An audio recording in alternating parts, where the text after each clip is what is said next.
Help Center Tutorials. Process of receiving an order from the supplier and how to record it on Precision systems. Once you have made an order from your suppliers to restock your points of sale, and when it comes to recording the reception of the merchandise in question in your central purchasing unit, all you have to do is follow these steps. Log into your administrator interface from the web or on your myPrecision mobile application.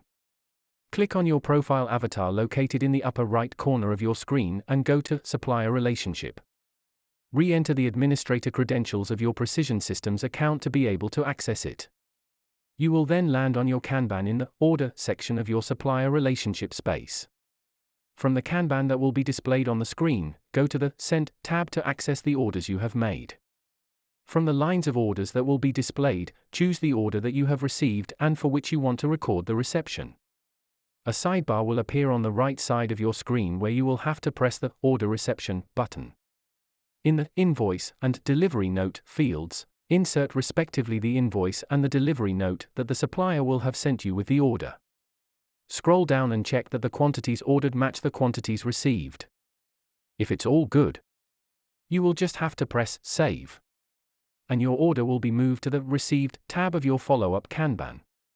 Otherwise, in the column New Reception, replace the quantity displayed by default by the quantity actually received. This way you will be able to access this order later from the Partial Reception tab of your follow-up Kanban to update it.